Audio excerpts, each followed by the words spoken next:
Buenas tardes. Bueno, pues vamos a empezar ya y antes de nada pedir perdón porque había un cierto lío con el portátil y nos ha retrasado esto un rato. Así que bueno, empezamos ya. El golpe de Estado fascista de 1936 contra la República Española dio origen a numerosas tragedias, no todas, o más bien muchas muy desconocidas todavía a estas alturas. Quizás de lo que más se ha escrito, de lo que más se ha hablado y de lo que más películas hay es el periodo de la guerra entre el 36 y el 39, de todo lo que sucedió en la guerra, de la brutal represión, pero quizás la parte posterior sea menos conocida. La parte posterior quizás sea bastante menos conocida. A veces sale, por ejemplo, ahora como un ejemplo, la película La trinchera infinita, pues ha puesto de manifiesto y han tenido muchos españoles la oportunidad de conocer lo que es el encierro que se impusieron a sí mismos algunos españoles por salvar la vida y por evitar la represión. Igual que esa hay otras muchas partes poco conocidas de la represión posterior a la guerra, ¿no? Hubiera sido de esperar que tras la finalización en los campos de batalla de lo que fueron esos enfrentamientos armados, pues, y el control de los fascistas de todo el poder, hubiera venido luego una etapa pacífica de reconstrucción de todo lo devastado, de restablecimiento de todas las relaciones sociales rotas, pero no fue así. Lo que vino después fue una nueva guerra en la que se buscaba aplastar a los ya derrotados, la venganza sobre los vencidos, los que habían sufrido todo, y hubo después de eso un sufrimiento que es el menos conocido y del que hoy queremos, el colectivo Solano quiere que se sepa un poco más, que conozcamos un poco más. Para ello contamos con la presencia de Ángel del Río. Tenemos el honor y la suerte de que esté hoy aquí con nosotros.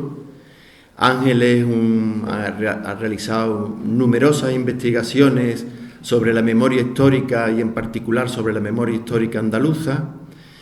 Él ha participado en numerosos congresos y ha dado muchas conferencias sobre este tema. Ha sido asesor y guionista en documentales de televisión. Ha sido autor o coautor de muchas publicaciones, de muchos libros, y quizás por destacar algunos de ellos, voy a comentar solo 3 de los muchos en los que ha estado participando, que han sido el libro El canal de los presos, luego ha publicado también La memoria de las cenizas, y ha hecho un trabajo muy interesante también sobre educación en valores, que ha editado el Ayuntamiento de Sevilla con el nombre de La memoria va al aula, y que consta de 15 unidades didácticas y que viene a rellenar o a poner un instrumento que ha faltado hasta ahora mismo en la enseñanza, que hay una ausencia absoluta de estos temas, y que por lo menos ahora hay una herramienta para todo aquel que quiera tocar, y tiene ahí un material, un recurso estupendo para poder tratar el tema en las aulas, ¿no? Ángel es también el delegado de Amical, que es una entidad que fundaron los supervivientes de los campos, los supervivientes españoles de los campos nazis. Antes, cuando la han entrevistado aquí, ya ha dicho algo de que hubo muchos españoles, en particular andaluces, en los campos nazis después de la guerra. Y en 1962 los supervivientes fundaron esta asociación, de la que él actualmente es delegado en Andalucía.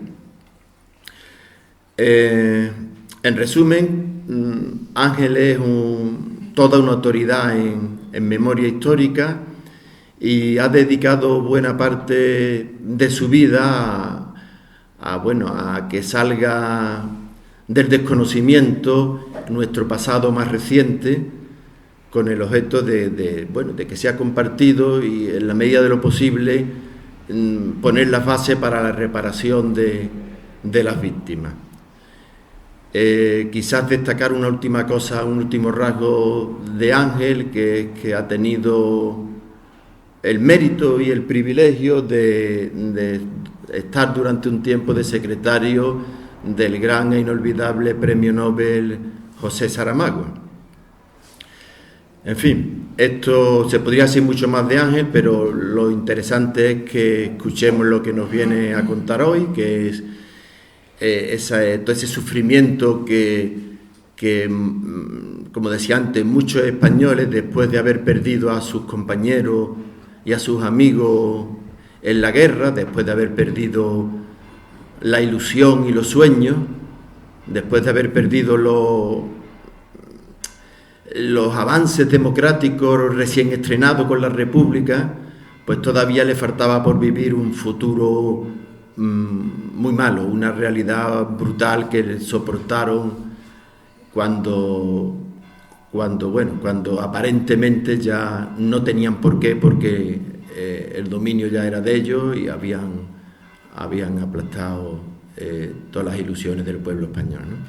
Bueno, pues ya con esto damos paso a Ángel.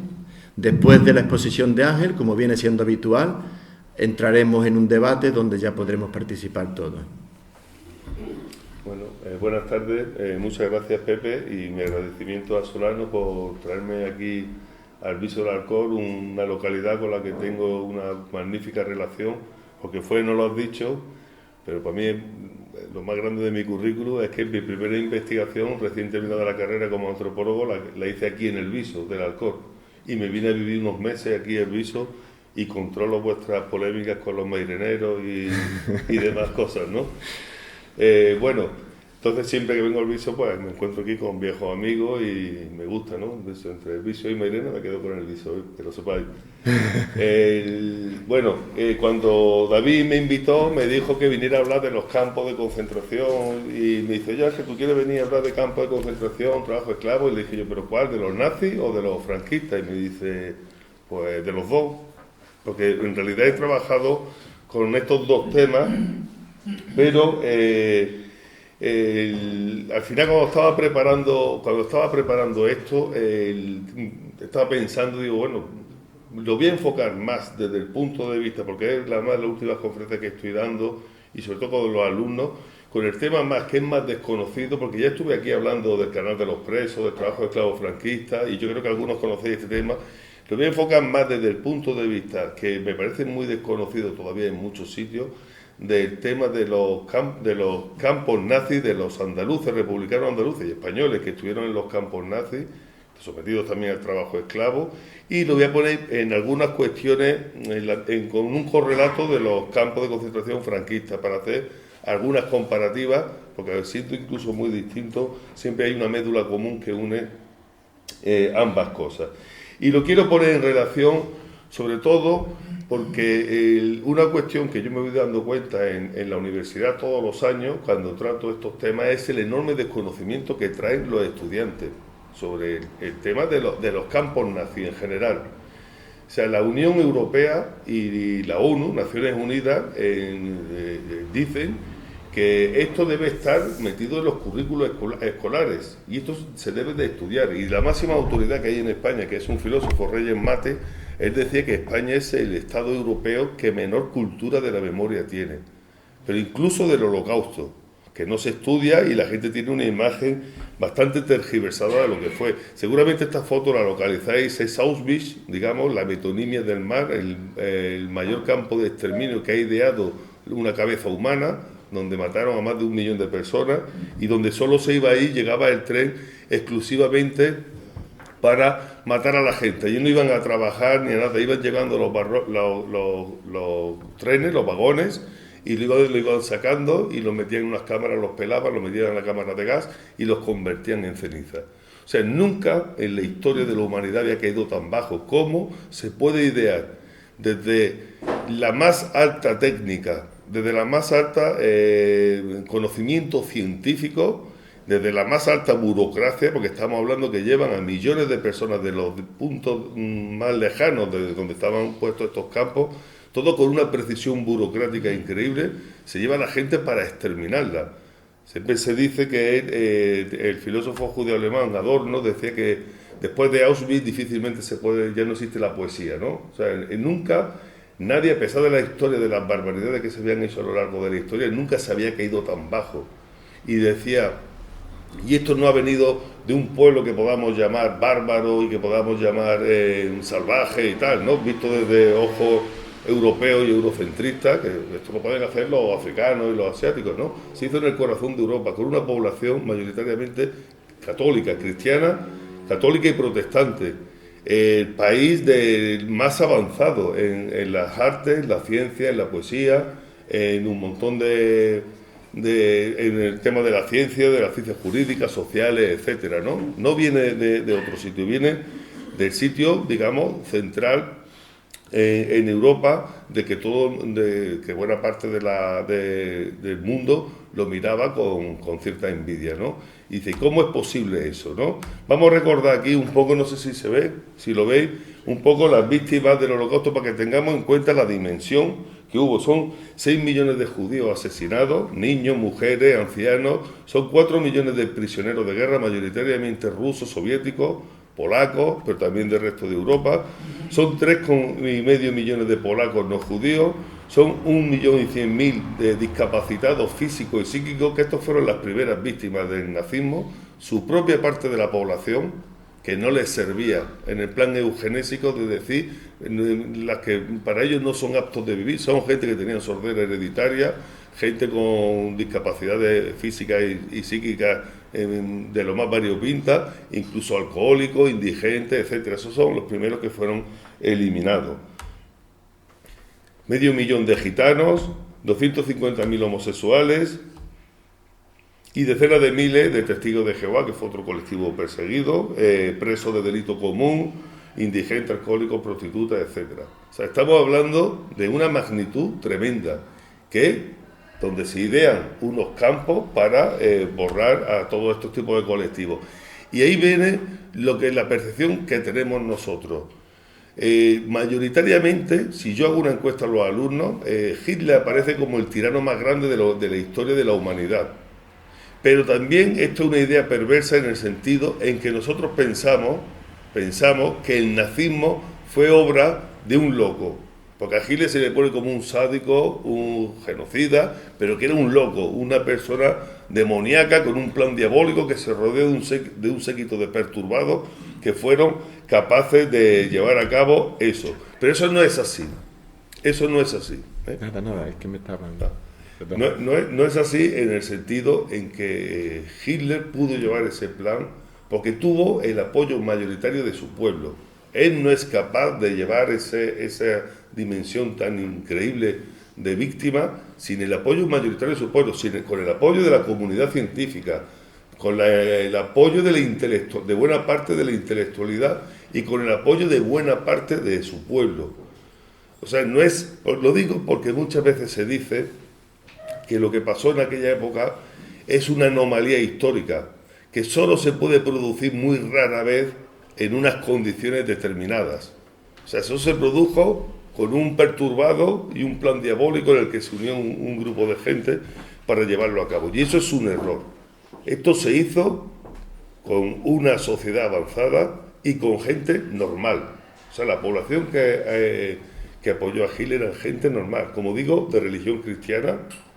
O sea, no son yihadistas de esto, gente normal que llevaba a sus niños al colegio, que se emocionaban escuchando a Beethoven o a Bach, que leían poesía a Goethe y que jugaban con sus niños y tal. Esa gente fue la que hizo posible ese proyecto criminal. A eso le llama la filósofa Hannah Arendt la banalidad del mal.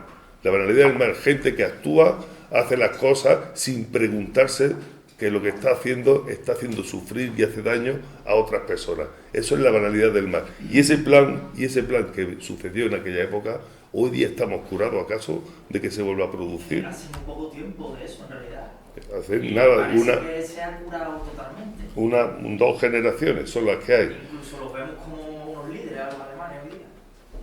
Bueno, aquí veis cómo empezó todo con la quema del Reichstag en Alemania. Hitler le echa la culpa a un joven comunista holandés y empiezan a perseguir a los comunistas y a meterlos en campos de concentración. Después empiezan las leyes contra los judíos. Ser judío no era que tú fueras judío. La mayoría de los judíos alemanes no eran como los que hemos visto en las películas de estos que van con los tirabuzones, que hablan el yiddish. Los judíos alemanes estaban integrados en la sociedad alemana y muchos de ellos ni siquiera sabían que eran judíos. Carlos Marx era judío, no iba a la sinagoga en su vida. O sea, para el Estado alemán, el que tú tuvieras entre tus bisabuelos un judío, aunque los otros 7 bisabuelos fueran cristianos, tú ya eras judío. Y aunque no hubieras ido a una sinagoga y no supieras una palabra del yiddish o del hebreo en tu vida, ¿no? Eran considerados judíos y fueron exterminados. Esto es la noche de los cristales rotos, donde hubo pogromos contra la población judía y que fueron exterminados. La foto del modelo de sociedad alemana, de la raza aria de la familia Goebbels, que era el modelo de la sociedad donde estaban los parámetros de lo que era la sociedad idealizada y lo demás era descartable. Primero se le señala, se le estigmatiza, y cuando la sociedad tiene estigmatizado al resto del grupo, es más fácil de descartarse de ello. La mayoría de las nociones que tenemos nosotros sobre todo lo que pasó viene determinada en España por la ficción cinematográfica y por la ficción literaria. Os pongo la serie Holocausto, que me acuerdo que cuando yo era chiquitillo, era cuando solo había una televisión, se vio y fue un impacto y tal, o la lista de Schindler, que son películas que se han visto por cientos de millones de personas en el mundo, y esto es lo que ha generado una imagen, desde mi punto de vista, desde el punto de vista de muchos especialistas, distorsionada del Holocausto, en el sentido, aunque son películas que favorecen la empatía con la víctima, también distorsionan la imagen del perpetrador, del verdugo, porque los pone como seres grotescos. Y como estoy diciendo, esos seres perpetradores no eran grotescos, eran gente normal, que cometía el mal sin preguntarse lo que hicieron. Hay otras obras que llegan mucho más profundo al corazón de intentar conocer, si es que se puede llegar a conocer, lo que pasó en el Holocausto y el exterminio, que fue la obra de Primo Levi, que es el judío italiano superviviente que acabó suicidándose, porque muchas de estas personas no tenían ni siquiera no existían las palabras para poder expresar lo que ellos vivieron, y tampoco se encontraron el auditorio de personas que pudieran escuchar ese testimonio que tenían necesidad de dar. Entonces todo eso les traumatizó a ellos también. O la película Shoah, que es de testimonio, son 8 horas de puro testimonio tomado a supervivientes en los campos nazis y sin recrear escenas ni nada, solamente con la palabra. Esto, por desgracia, ha llegado a mucha menos población, ¿no? En el imaginario dominante de España es que no participó en la Segunda Guerra Mundial. Y si acaso, pero ya fijaros que ni siquiera los jóvenes han escuchado hablar de la División Azul. Cuando yo era chico había un colegio que se llamaba División Azul al lado de mi casa y se hablaba, nosotros sí sabíamos que España mandó una columna de soldados para combatir contra los rusos, contra los soviéticos, para combatir con el ejército de Hitler. Pero lo que sí que no se sabe apenas nada es que hubo muchos republicanos que combatieron con las fuerzas aliadas, y los que liberaron París en agosto de 1944, que fue la columna, se llama las 9, eran republicanos, y ahí veis el tanque que pone España Cañí. Iban todos los tanquetas con nombres, hay Carmela, Guadalajara, Ebro, con los nombres de la batalla de España, y fueron el comandante Leclerc con una columna de republicanos españoles los que liberan París, y esto ni siquiera Francia lo ha reconocido hasta esta última alcaldesa que se llama Ana Hidalgo, que es gaditana, que se fue, emigró con los padres de chiquitita a París, y ella reconoció la historia, y ahora en París ya se ponen en placas y reconociendo esta valía de los republicanos. Pero todavía es más alucinante que el último campo de exterminio que se libera sea el de Mauthausen, el 5 de mayo de 1945, cuando llegan las tropas norteamericanas, se encuentran con una inmensa pancarta que, como veis, pone: los españoles antifascistas saludan a la fuerza libertadora, escrita en castellano. ¿Cómo puede estar escrita en castellano una pancarta si España no está en la Segunda Guerra Mundial? Es lo que me preguntan los alumnos. ¿Eso cómo es? ¿Eso cómo es? ¿Y por qué se sabe? Porque esto en Europa es reconocido y aquí ha pasado totalmente desapercibido. O sea, una foto, como hemos puesto la primera de Auschwitz, y el Auschwitz fue el primer campo que se libera el 27 de enero del 45, el último campo es el de Mauthausen, el 5 de mayo, las dos fotos son históricas, y esta no hemos tenido conocimiento y nos la han quitado la memoria. Pero es más, es que cuando se libera el campo, entre la gente que está tirando del águila, arrancando el escudo nazi, y los que están empujando arriba para tirarla, hay muchos españoles, entre ellos que se llama Juan Camacho, de Almería, al cual he tenido el gusto de conocer y de entrevistar y de traerlo aquí a Sevilla, y del que ahora podemos ver un testimonio. Y tampoco se sabe, y vais a ver ahora algunos de los documentos gráficos que han pasado a la historia, porque de los campos de concentración no hay fotos mientras están en funcionamiento. Hay fotos cuando se liberan, pero mientras están en funcionamiento no hay fotos porque los nazis destruyeron todo. O sea, de Auschwitz no hay fotos en funcionamiento aquello, ni de ningún campo, solo hay de Mauthausen. ¿Y por qué hay fotos de Mauthausen? Porque los españoles, aunque se simboliza en Francisco Boix, que es el fotógrafo de Mauthausen, él trabajaba en el laboratorio de fotografía y robaron los negativos, robaron todos los negativos para que el mundo supiera qué es lo que estaba pasando dentro de los campos. Ahora se ha hecho una película que se llama El fotógrafo de Mauthausen, que a nosotros, a la Amical de Mauthausen, no nos ha gustado mucho porque mete muy peliculera, ¿no? Mete cosas que nosotros pensamos que la realidad es definitiva y es muy dura, no tienes que meter cosas que no pasaron, pero bueno, es el lenguaje cinematográfico de la ficción, ¿no?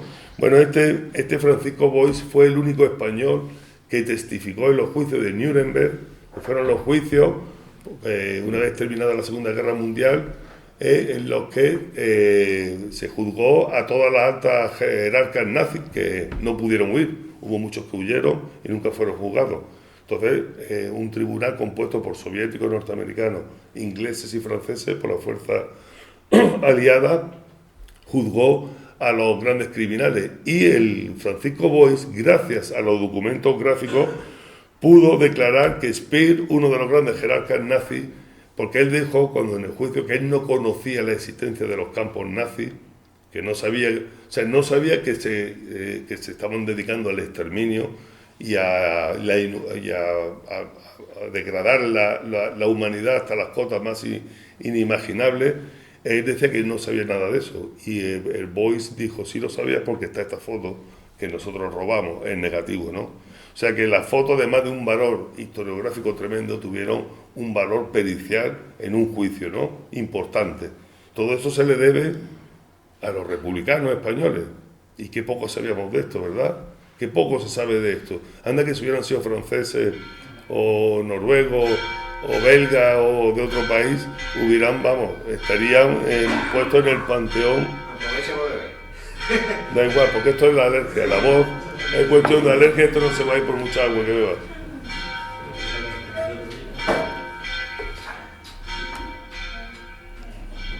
Bueno, bien rápido. Nosotros, como decía, esto no se estaba estudiando. Nosotros a partir del 2005, que tuve la oportunidad de ir a Mauthausen, y hicimos este libro, que el presidente Zapatero era la primera vez que una autoridad española iba a los homenajes que se hacen todos los 5 de mayo, que iba allí, pues eso tuvo cierto digamos, difusión y tal, y entonces nosotros hicimos este libro, y a partir de ahí, con el conocimiento que tuve de los supervivientes andaluces, dijimos de hacer un documental y un libro que es Memoria de la Ceniza, que fue el último. Nosotros nos quedamos, el equipo de gente que estuvimos trabajando en esto, pues nos quedamos un tanto perplejos, porque iniciábamos una investigación de la que teníamos muy pocos datos, pero sí teníamos una cosa, que era el listado, aunque incompleto, pero el listado de las víctimas. Y nosotros muchas veces funcionábamos como tipo Mortadelo y Filemón. Para buscar información sobre las víctimas, cogíamos la guía de teléfono y veíamos que había un nombre con unos apellidos y mirábamos en ese pueblo, y este hombre, que es de un pueblo de Huelva, de la Sierra de Huelva, de Cortegana, pues vemos que en la guía existe una mujer con su mismo apellido. Y la llama por teléfono diciéndole: oiga, estamos buscando información sobre Antonio Amigo, ¿es familia suyo? Y esta mujer te dice: es mi hermano, ¿lo habéis encontrado? O sea, al investigador le toca darle la noticia de la muerte de su hermano en un campo nazi, además, ¿no? Porque esta gente lo daba por desaparecido de la guerra, no tenía ni idea de lo que le había pasado. Entonces, nosotros cuando quedamos la semana después para hacerle la entrevista, donde se está hecha esta foto, esta mujer, yo me acuerdo que durante esa semana yo hablé varias veces con el hijo, le digo: ¿cómo está tu madre?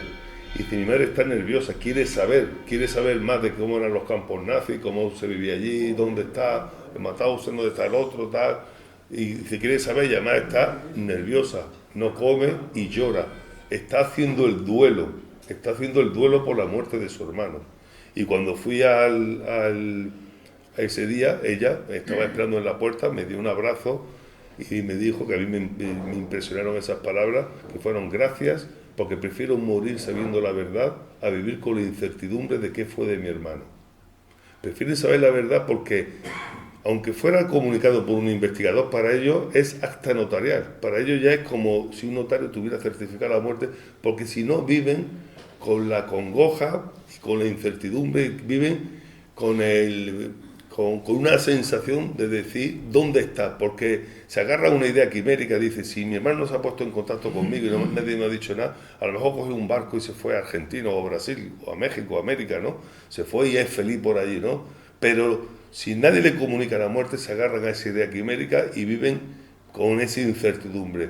Pero después en la entrevista, que yo iba a preguntarle por él, pero después la historia de ella y de la madre de ella, es terrible, que me he encontrado varios casos de esto en muchas entrevistas, de personas, la madre de ella que perdió a su marido en la guerra, por republicano, y el otro hijo también en la guerra, y el Antonio desaparecido, o sea, los 3 varones de la familia los perdió. La madre me dijo que desde agosto del 36, que entraron las tropas sublevadas, tomaron Cortegana, hasta el 77 en que murió, no salió nunca de la casa.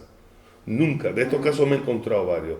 Antes he hablado, Pepe, de los topos que estaban encerrados y tal. ¿Cuántas mujeres han estado encerradas, vestidas de negro, como me decía? Dice: yo a mi madre no la vi reír en su vida. En su vida. Dice: mi madre no salía de la casa, entre otras cosas, por esa tristeza que arrastraba, pero es que dice que en un pueblo pequeño salía a la calle donde se cometieron verdaderas matanzas, encontrarte con la cara de los responsables de su drama familiar era muy duro para ella. Dice: fue una mujer triste, y murió con la foto esta que tiene la hermana diciendo: ¿y mi Antonio? ¿Dónde estará mi Antonio? ¿Y dónde estará mi Antonio? Estos son vidas, pero a mí lo que me llama la atención es que estas son familias humildes, de jornaleros, campesinas y tal, es por qué el Estado español, que disponía de las listas desde 1962, que se las dio el gobierno francés, no del 62, no desde el 52, ¿por qué, teniendo esas listas de todos los que fallecieron en los campos nazis, por qué no se lo comunicó a la familia? Vale que Franco no lo iba a hacer, pero desde el 76, 77 con los gobiernos democráticos hasta ahora, ¿por qué no se lo han comunicado? Hubieran tenido derecho a sus indemnizaciones del gobierno alemán y del gobierno francés. Hubieran tenido derecho a indemnización a familias que son muy necesitadas. O sea, ¿por qué no? Y han sido los investigadores los que han tenido que dar esto 30 o 40 años después, ¿no? Y es algo que te va indignando cuando vas haciendo este tipo de investigación de que no hay que irse a Alemania a buscar muchos datos, que los tenían aquí en el Ministerio de Justicia. Y tú dices: ¿cómo puede ser posible que no le comuniquen a las familias todo esto, no? Bueno, estas son cifras del horror de los españoles. Son 9.500 republicanos, de los que murieron 2/3, 5.200, o más de 2.200, un 60%. En Mauthausen fue el gran campo de la muerte. Después hubo otro como Dachau, Buchenwald, etcétera, donde hubo, y Ravensbrück, que fue un campo de mujeres exclusivamente, donde también hubo muchas. Se sabe este número de 170 españolas, pero hubo muchas más, porque de ese campo no se conservó ninguna documentación. Entonces los trabajos que se están haciendo son más laboriosos y tal, ¿no? De andaluces, aquí tenéis la proporción, hubo cerca de 1.500 andaluces, de los que murieron 1.000. Somos, después de Cataluña, la segunda comunidad que más deportados aportó. Ahí veis por provincia un poco. Y bueno, y aquí tenéis algunos de los que vamos a ver los testimonios, de los que por mí he tenido la enorme satisfacción de poderlos entrevistar y hacerme amigos de ellos, porque lo he visitado varias veces en sus casas, en Francia, vivían cerca de París. Eduardo Escoste, de la Sierra de Cádiz de Olvera, libertario, de la CNT, una persona, todos vienen curiosamente de clase muy baja. Me decía, mi familia era analfabeta, obrera, mísera, y dice, yo me rebelé contra la miseria, el ideal vino después, pero yo me rebelé contra la miseria. Y sus hijos todos tienen estudios universitarios, y sus nietos, todos, porque para ellos la cultura era la única forma de poder sacar de allí. Este Virgilio Peña, este comunista de Espejo, que murió con 102 años, con la cabeza lúcida como nadie, una persona excelente, una persona encantadora. Este también es comunista, Alfonso Cañete, de Montalbán, de Córdoba. Todos estos salieron de sus pueblos con 16, 17 años, salieron de su pueblo y no volvieron nunca más. Regresaron a su pueblo en el año 80, 85 años después de muerto Franco. Empezaron a ir a su pueblo y tal, y han hecho su vida en Francia, la mayoría de ellos. Este también vive al lado de París, pero han sido militantes hasta el final de sus días. O sea, esta gente, cuando se liberó el campo en el 45, no se olvidaron, sino que han seguido siendo militantes antifascistas en la lucha. Este es de Málaga, José Marfil. Su padre fue el primer español que murió en Mauthausen, recién llegado, cuando llevaba 15 días en Mauthausen, murió. Y los españoles que estaban haciendo la fila en la plaza de allí les dedicaron un minuto de silencio, y eso ha pasado a la historia de los campos de concentración como un gesto que no se podía hacer. O sea, que lo hicieron cuando decían rompa fila, todos los españoles se quedaron un minuto de silencio, ¿no? Este también estuvo en el campo, el hijo, fueron padre e hijo. Y este que veis aquí, que es Camacho, uno de los que tiró, que este vivía en Montevideo, en Uruguay, acabó su vida. Este de Granada, también libertario, y este comunista de un pueblo de Jaén. Ahora después veréis alguna. También ha sido muy interesante entrevistar a las mujeres, porque las mujeres te cuentan cosas que no te cuentan los hombres. Las mujeres te dicen todas, los hombres te cuentan su testimonio, pero después cuando hablas con las mujeres te dicen, mi marido nunca llegó a salir de los campos. Mi marido regresa casi todas las noches a los campos y tienen pesadillas y se levantan traumatizados y tal, porque no se termina de salir. Eso no te lo dicen los hombres en la entrevista, pero sí te lo dicen las mujeres, entre otras muchas más cosas, ¿no? Bueno, aquí tenéis algunos de los monumentos. Este es el monumento de Almería que se logró por uno de los supervivientes, Antonio Muñoz Zamora. Se hizo un monumento que es de los pocos sitios donde se han monumentalizado la memoria de todas estas víctimas. Pero bueno, muchas veces te pregunta la gente, ¿pero cómo es posible que esta gente acabaran en los campos nazis en el centro de Europa?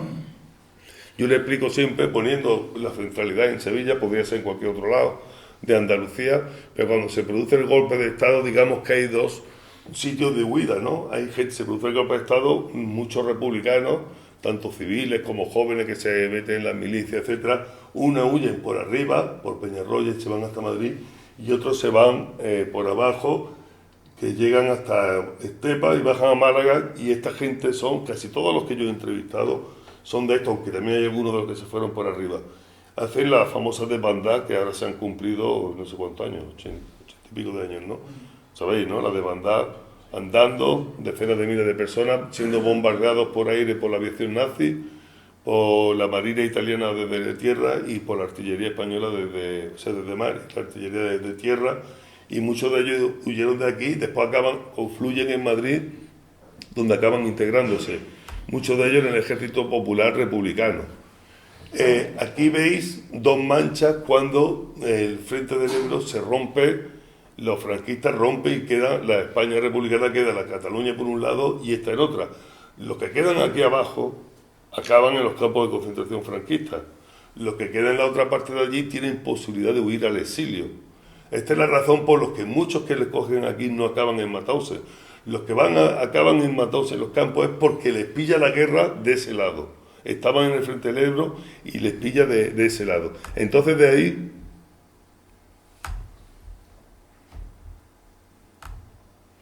ahí tienen la huida por el Pirineo, las famosas imágenes que hemos visto muchas veces en febrero de 1939, con el paso del Pirineo nevado, en unas condiciones catastróficas, cientos de miles de personas, se habla de 250.000 personas, imaginaros en esas condiciones, entre ellos iba nuestro poeta Antonio Machado con su madre, huyendo con el frío, los soldados por un lado, la población civil por otra. Bueno, hay testimonios desgarradores, ¿no? De gente teniendo que dejar todo, las maletas, las cosas que llevaban las tenían que dejar o quemándolas para poder calentarse. Bueno, aquí veis imágenes que a mí siempre me gusta poner a los estudiantes porque este es un drama que se repite día a día, ¿no? Estas imágenes tienen muy poca diferencia con estas que tienen hoy día, que cobran enorme actualidad. Es el mismo drama, ¿no? Son los mismos refugiados de la misma población, la que está huyendo de una guerra, la que está huyendo de unas circunstancias terribles.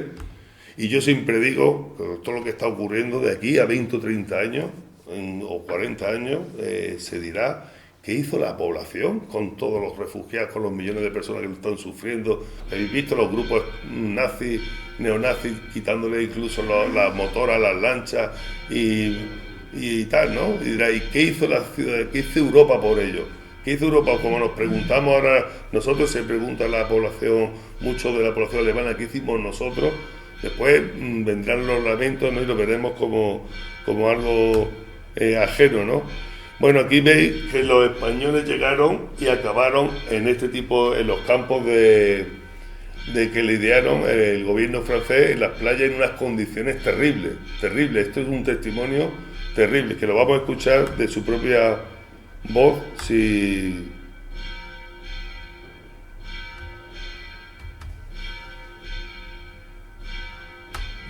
Nosotros pasamos el ejército, pasamos por la montaña, que veníamos combatiendo, pero luego la población civil, cuando ya se venía al debate, tomaron el camino de Francia. Esa población entró toda entre niños, mujeres, viejos, eso fue un desastre. Porque había mujeres que los maridos los habían matado en la guerra. Había mujeres que los habían dejado a los maridos que estaban en otro lugar y no habían podido coger la frontera. Y había mujeres que tenían 2 o 3 niños. Había muchachas que tenían 18 años, había mujeres que tenían 80. Y al mismo tiempo, nosotros también, porque cuando llegamos a la frontera, nos desarmaron, nos ofrecieron, y éramos igual que ellos, y entonces fuimos todos a la playa, porque nos fuéramos todos, y del otro lado, el de la República ya no había quedado de la República, estábamos en la playa ya desarmados, y éramos también refugiados como nosotros. Y estábamos todos juntos ya en Barcarés, en Trián, toda esa parte, esa costa del Mediterráneo.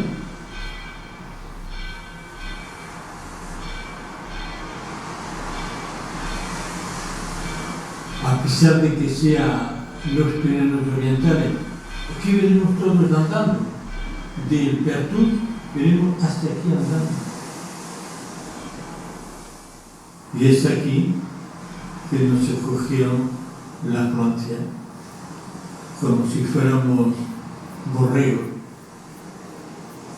con unas alambradas, guardados por militares, armados, y aquí estuvimos un cierto tiempo. Antes que esté todo equipado, pues hubieron bastantes víctimas. ¿Cómo podíamos vivir sin tener los abrigos necesarios ni el abrigo contra la intemperie para poder resistir? Y tanta gente aquí, pues fue terrible.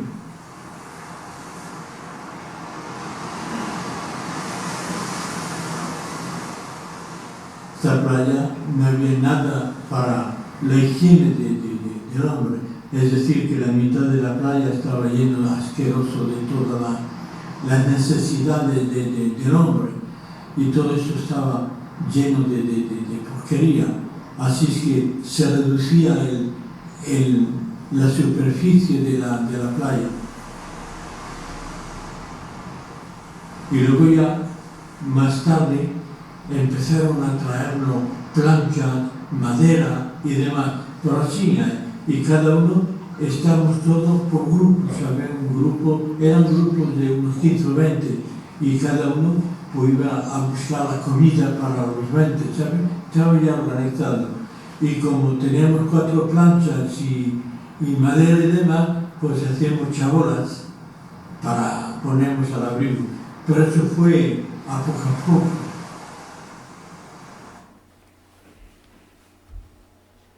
Bueno, ¿y qué es lo que pasa con esta gente que está? Imaginaros que hay decenas de miles de personas en los campos, ¿no? Allí te cuentan que pasaban coches diciendo, volver a España, que Franco acogerá bien y tal, ¿no? Y algunos volvieron y algunos los mataron por volver, ¿no? Otros muchos sabían que no tenían que volver.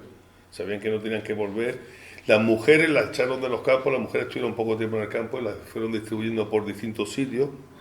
Y los hombres era un problema para Francia, que no sabía qué hacer con ellos. Entonces, cuando ya se prevé que va a Alemania, va a invadir Francia en la Segunda Guerra Mundial, primero hay algunos que se alistan voluntarios a la Legión extranjera, a los batallones de marcha. Estos mayoritariamente son republicanos y libertarios, porque el Partido Comunista dio una orden de que no se alistaran ahí. Y muchos de estos que se alistaron ahí para combatir contra los nazis fueron los que liberaron después París con la 9. Entonces después hay un alistamiento forzoso. Dicen que es voluntario, pero fue forzoso, que ahí es donde fue el grueso, que lo llevan a las compañías de trabajadores extranjeras a fortificar la línea Maginot, que es la línea que separa Francia de Alemania, para fortificarla, para que no pudieran pasar los tanques y tal. Y ahí es donde lo llevan, le dan el uniforme francés, pero no llevan armas, solo llevan pico y pala, son zapadores, ¿no? Entonces, ahí es donde está la mayoría. ¿Qué es lo que ocurre? Que cuando se toma Francia, entra por Bélgica, y todo, la línea Maginot, eso no sirvió para nada. Todos los españoles estaban por ahí, entonces le hacen una bolsa y lo apresan a decenas de miles a miles y miles de españoles que estaban con el uniforme de francés. De allí los llevan a los stalags, que son campos de prisioneros de guerra, donde se respeta el estatuto de prisioneros de guerra según la Convención de Ginebra, es decir, podéis ir a la Cruz Roja, podéis enviar paquetes. Son los campos, para que sepáis un poco de las películas que hemos visto de los americanos, a los yanquis, a los estadounidenses no los llevan a campos de exterminio. Allí no hay hornos crematorios, ni cámaras de gas, ni nada. Un campo de concentración, pero son los españoles primero van allí, hasta que se decide, gobierno español, gobierno alemán, le dice Ribbentrop, que es el ministro de Asuntos Exteriores alemán, a Serrano Suñer, el ministro de Asuntos Exteriores español, ¿qué hacemos con los españoles? La respuesta: no son españoles, haced lo que queráis. Y es cuando los destinan a un campo de no retorno, como es Mauthausen, o sea, un campo de exterminio. Ahí es cuando empieza el drama de la deshumanización, que lo vamos a escuchar por ellos, como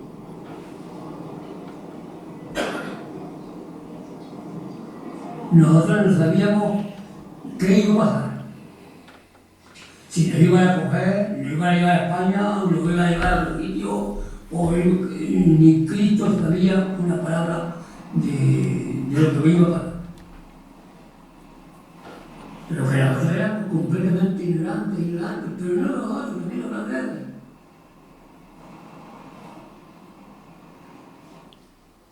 Nos sacaron del campo francés,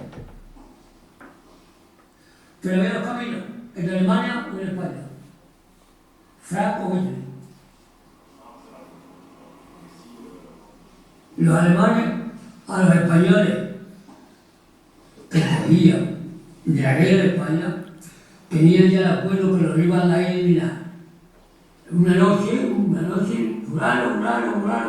montan en el tren, en vagones desacelerados, como los animales, que veábamos ahí dentro y todo, que estábamos todos meados hasta aquí. y en la noche nos llevaron a Mauthausen.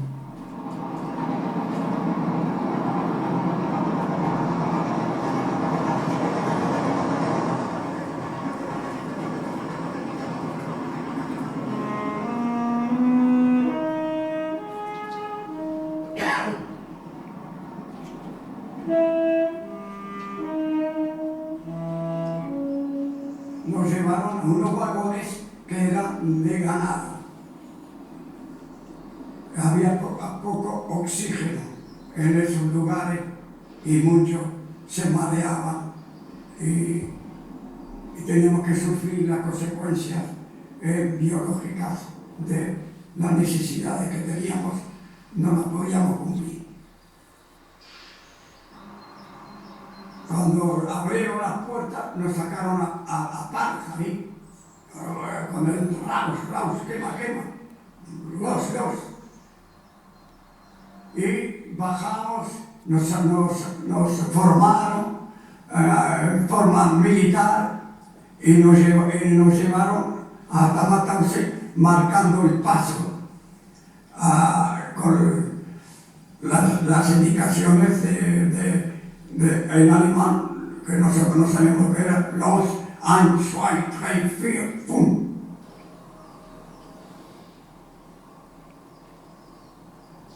Cuando dejamos la estación de Mauthausen para ir al campo, hay una pendiente, ¿no? Subimos aquella cuesta y, de momento, casi ya en la cumbre, yo he visto un preso con una carretilla y era alguien que yo conocía. Yo le dije a Raya, bueno, estamos terminados. Porque ya habían perdido la categoría de prisionero de guerra. Pero lo he visto enseguida. Llevamos ya muchos años de bajar fatiga. La hemos borrado ya mucho, nosotros la española la hemos borrado. No teníamos ni idea de que el campo era como era. Ya nos dimos cuenta, pero cuando entramos, cuando nos cambiaron todo eso, todavía no nos dimos cuenta hasta que no empezamos ya a vivir dentro del campo. Ya sabía que ya esta tierra no había ni padre, ni madre, ni hermana. El campo de Mauthausen era el campo de muerte. Mauthausen era el campo donde entraba y ya no salía.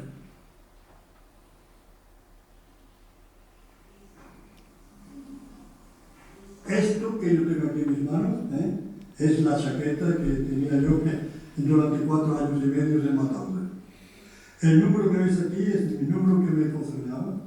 El segundo día de entrar en Mauthausen, un capo alemán me dijo: este es tu nombre ahora, ya no tienes otro nombre, es este. Einfunzig.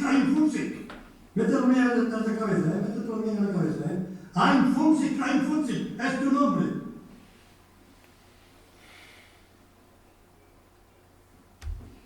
Bueno, ellos eran recibidos en el campo con Franz Thierry, que era el comandante, le decía: por esta puerta entráis y por esa chimenea saldréis. Una chimenea que estaba escupiendo cenizas de los deportados, de la gente allí, las 24 horas del día, los 365 días del año. O sea, ellos el olor ese lo tenían metido. Ahí tenéis un mapa de lo que son los campos de concentración del Tercer Reich, para que veáis la enormidad que había. Y además los campos no es un campo. Cuando hablamos de Mauthausen no hay que entender que es un campo, tenían muchos subcampos, ¿no? Aquí veis, Mauthausen estaba en Austria, que estaba unificada a Alemania en aquella época, a partir del 38. Y Mauthausen tiene un campo central, pero veis por toda Austria la enorme cantidad de campos, donde muchos de ellos estuvieron españoles en condiciones muy, muy adversas. O sea, cuando hablamos de un campo estamos hablando de que existen infinidad de satélites, de campos satélites, que utilizan para el trabajo esclavo. Algunos con cámaras de gas para el exterminio, pero otros muchos eran para trabajar. Cuando no servías para trabajar, te cogían y te llevaban a la cámara de gas o a la forma de morir. Aquí he puesto aquí para que veáis los campos de concentración españoles. Son distintos, después podremos dar algunos matices.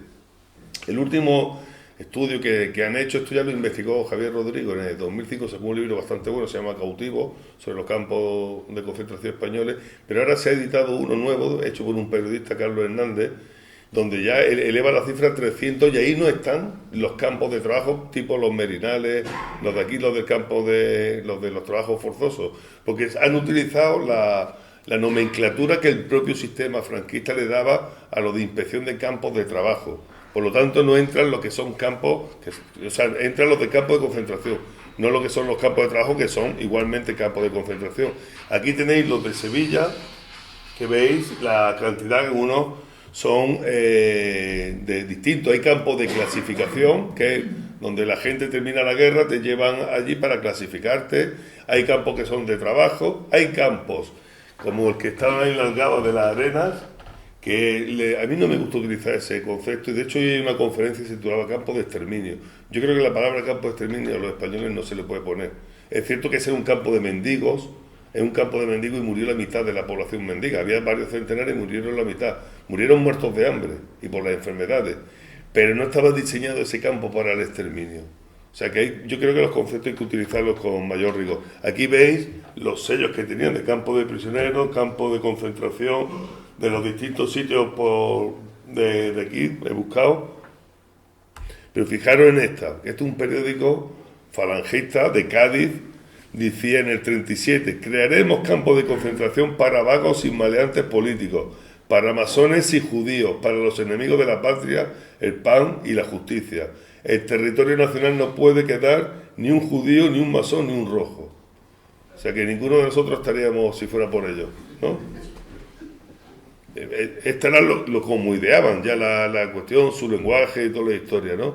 Y veis que esta es una imagen real de Mauthausen cuando termina, cuando se libera el 5 de mayo, cuando llegan las tropas norteamericanas, pero esta no es de Alemania, esta es de una prisión de Burgos.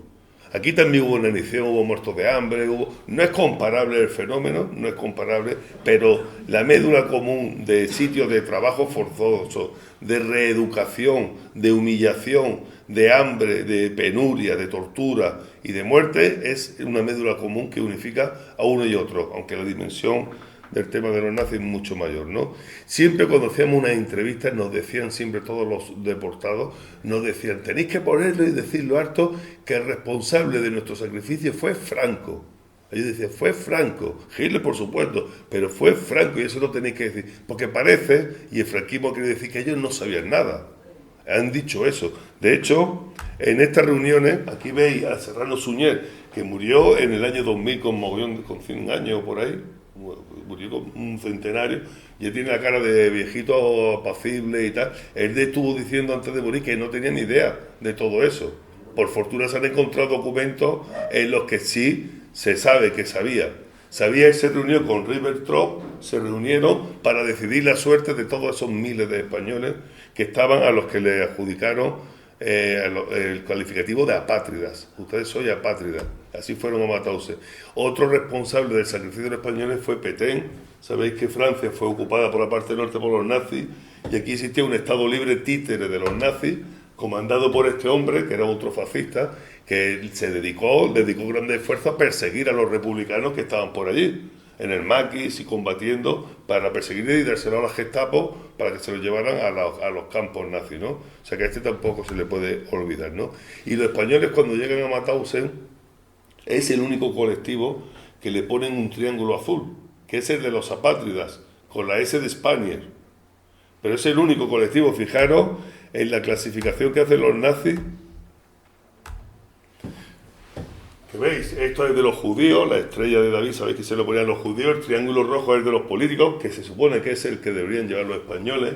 Este negro es el de los gitanos y asociales. Los gitanos después tuvieron uno que era de color marrón. Aquí veis el de los testigos de Jehová, el de los homosexuales rosa. El verde ese es de los criminales de delito común, que son los que ejercían la represión dentro de los campos, son criminales alemanes, asesinos y tal, que eran los que pegaban, torturaban al resto de presos. Y veis el azul, Republicanis Spanier, o sea, llevaban un distintivo. Por eso cuando nosotros el 5 de mayo vamos a Mauthausen a los actos conmemorativos, que va gente de todo el mundo, de Europa, cuando llevamos el pañuelo azul, todo el mundo sabe que somos españoles, ¿no? Y van de los distintos sitios y reconoce y después hablar de eso porque es muy, muy interesante, ¿no? Fijaros estas fotos que os pongo muy rápidamente. Estas son de las fotos que robaron de Mauthausen, si no, no se vería. Esta foto es un día de junio del 41 que desinfectan la barraca y los mandan a todos desnudos y hay más de decenas de miles de presos por el campo, están todos desnudos.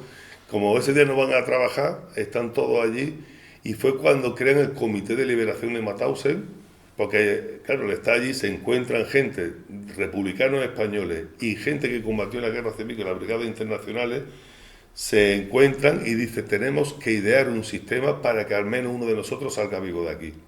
Y crean el Comité de Liberación de Mauthausen para que uno salga vivo, para que robe la foto y para que cuente al mundo entero lo que está ocurriendo aquí. Ese día fue cuando se decide crear ese comité clandestino, que por cierto fue el día que la Unión Soviética entraba en guerra también con los nazis, que a ellos les dio cierta esperanza también, ¿no? El que entrara, tuviera otro frente por el este importante, ¿no? Bueno, sobre la vida cotidiana, os voy a poner un testimonio cortito para que veáis un poco. En el mismo balcón estaba el B y el A. Y cada uno de ellos había un jefe del balcón. Eran capos que eran alemanes, delincuentes. Habían delincuentes de toda clase. Pegaban como locos. Y si dormías en el suelo, cuando moría nadie, el cadáver te servía de almohada. Incluso a un compañero no podía, para salir de ahí no podía tener una sensibilidad, porque no podías aguantar eso, era insoportable y todo. Había que ser duro. Había uno que estaba de pie y en su cama tenía un cacho de la porción del pan de la noche y la había puesto en su cama. Y el jefe de bloque le dice, saca este pan de aquí. Y no lo hizo a tiempo y le dio un bofetón. Y él, como estaba tan débil, se cayó por su suelo. Y una vez por el suelo, con su bota le da un golpe de bota, pero seguramente le daría en pleno corazón, que al día se quedó muerto. ¿No? Pero está muerto. Ah, vale, afuera. Y envió el don para que lo pusieran fuera del campo, del bloque, como si hubiera sido un cacho de papel o algo ¿no? Ese era el sentimiento de esa gente. Bueno, pues era todo, son testimonios, esto podríamos estar escuchando un montón, pues es todo pura humillación, desde que entra, que sale todo, comer es una humillación, el golpe, golpiza, el ver cómo humillan a tu compañero, si uno se escapaba, represaliaban al resto, por lo tanto la fuga se convertía en un acto de insolidaridad con respecto a los compañeros, o sea, está todo ideado para degradarte al máximo. Yo, una de los testimonios que a mí más me estremecieron, que eso no fue en esta entrevista, esto lo contaron estando en Mauthausen, uno de los supervivientes que siempre nos acompaña, algunos de los supervivientes cuando se hacen los actos de la liberación, que me contaba, y él se emocionaba recordándolo, dice, cuando nosotros llegábamos allí, dice, lo peor de todo era la gente fuerte, dice, porque si uno era delgadito, pasaban 2 meses y no perdía mucho, porque era delgadito, pero si uno era grueso, esos perdían mucho peso en muy poco tiempo. Entonces decía, tú sabes lo que era la desesperación de uno, que el traje se le caía y no tenía una correa para agarrárselo, y tú no podías, dice, buscarse una guita era cuestión de supervivencia. Y él decía, y mi compañero llorando, buscando algo, porque tú no podías ir a trabajar con las piedras agarrándote esto, ¿no? Y tú no podías romper esto para sacarte algo con lo que agarrarte. Entonces decía, encontrar una guita era cuestión de sobrevivir, y muchos morían por eso, porque no tenían cómo agarrarse los pantalones. O sea que la cuestión de la supervivencia estaba todo al albur de cualquier mínima minucia absoluta. Y después podremos hablar, porque el tema de la supervivencia es algo que ellos no se explican. Cuando tú le preguntas, ¿por qué crees que tú has sobrevivido? casi siempre se produce un silencio, es largo en todas las entrevistas, y te dice, no lo sé. Y tienen ellos, que lo contaba antes a la televisión, ellos tienen casi todo un pensamiento de que algo mal hicieron. O sea, ellos siempre dicen que los buenos son los que salieron por las chimeneas. Porque dicen, si yo sobreviví fue porque una vez robé un trozo de pan y no lo compartí y me lo comí yo solo.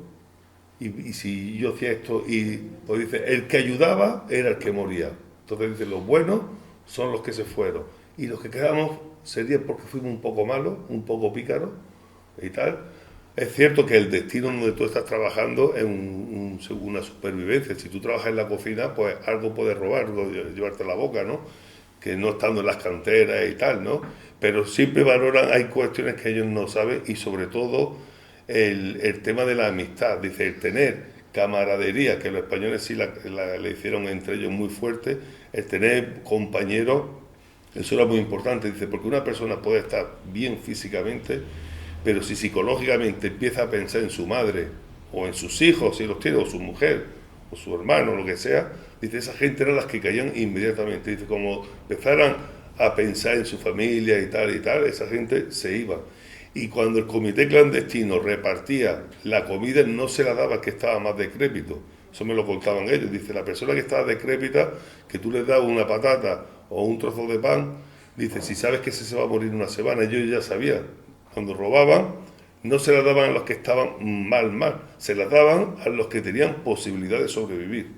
Y el que tiene posibilidad de sobrevivir, al que tenía cuerpo y cabeza, inteligencia, y esos son muchos de los factores de los que intervienen. Os pongo este corte sobre el trabajo esclavo, que es fundamental para lo que fueron allí, que lo creo que también de interés. En relación a la cantera de Mauthausen, que es por donde pasaron todos y donde murieron buena parte de los españoles.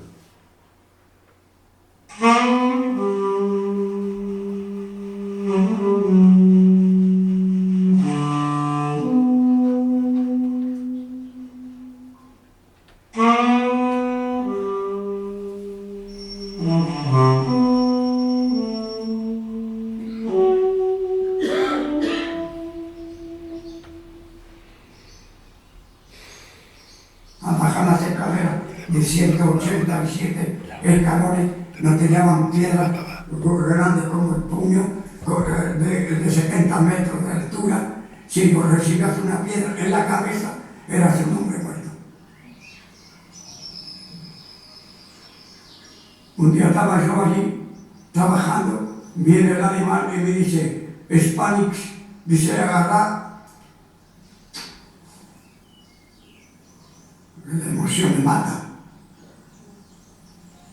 Agarra esta piedra y pósela arriba del hombro del judío. Y el judío, al salir con ese peso tan grande que no lo podía aguantar, se tambaleaba por toda la parte de la explanada de la cantera. Se cae al lado de un lago y entonces viene el alemán, le mete el pie y lo ahoga en ese charco de agua. Eso fue ya un drama de la vida de Mauthausen. Pero yo no me degradé, seguí siendo, seguía manteniendo la dignidad humana.